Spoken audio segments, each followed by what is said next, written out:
السلام علیکم دوستو، بین الاقوامی خبررساں ادارے رائٹرز کے مطابق پاکستان اور سعودی عرب کے درمیان تقریباً $4 ارب کی ممکنہ دفاعی تعاون پر بات چیت جاری ہے، جس میں JF-17 تھنڈر کو بھی زیر غور قرار دیا جا رہا ہے۔ تاہم اس خبر کی اصل اہمیت اس کی مجموعی رقم سے زیادہ اس کے مالیاتی ڈھانچے اور اسٹریٹجک نوعیت میں پوشیدہ ہے۔ آئیے اس رپورٹ کا حقائق کی بنیاد پر تجزیہ کرتے ہیں۔ دستیاب رپورٹس کے مطابق مجوزہ پیکج کی مجموعی مالیت تقریباً $4 ارب ہے۔ اس میں سے $2 ارب وہ رقم ہے جو پہلے ہی سعودی عرب کی جانب سے پاکستان میں مختلف فائنینشیل چینلز کے ذریعے موجود ہے۔ باقی $2 ارب ممکنہ طور پر نئی سرمایہ کاری یا فریش فائنینسنگ کا حصہ ہو سکتے ہیں۔ قابل غور نکتہ یہ ہے کہ اس پیکج میں ٹریننگ کمپوننٹ شامل ہونے کا امکان بہت کم ہے، کیونکہ پاکستان گزشتہ کئی دہائیوں سے سعودی مسلح افواج اور رائل سعودی ایئر فورس کو تربیتی معاونت فراہم کرتا آ رہا ہے۔ اس کا مطلب یہ ہے کہ یہ ڈیل بنیادی طور پر ہارڈ ویئر، ویپن سسٹم اور سپورٹ انفراسٹرکچر پر مرکوز ہو سکتی ہے۔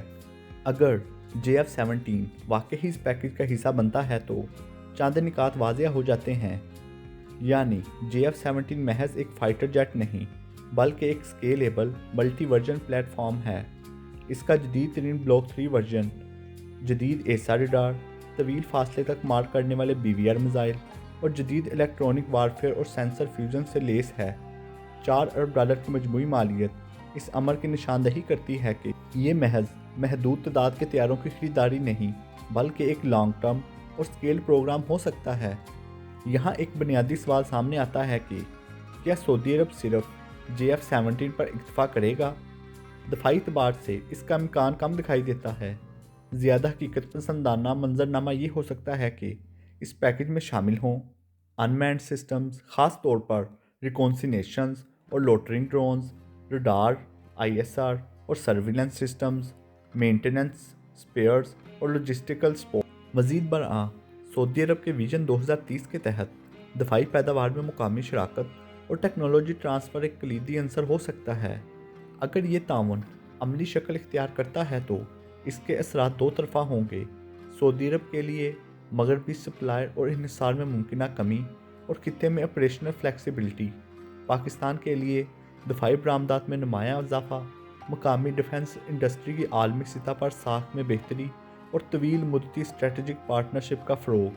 یہ ڈیل محض ایک تجارتی معاہدہ نہیں بلکہ اسٹریٹجک اعتماد کی علامت ہو سکتی ہے۔ خلاصہ یہ ہے کہ اگر رائٹرز کی یہ رپورٹ درست ثابت ہوتی ہے تو اس پیکج کا ایک اہم جز JF-17 ہو سکتا ہے۔ تاہم مجموعی تصویر ایک ملٹی ڈومین ڈیفنس کوآپریشن کی طرف اشارہ کرتی ہے۔ اب سوال یہ ہے، آپ کے خیال میں سعودی عرب JF-17 کے علاوہ کن دفاعی صلاحیتوں کو ترجیح دے سکتا ہے؟ اپنی رائے کمنٹس میں ضرور شیئر کریں۔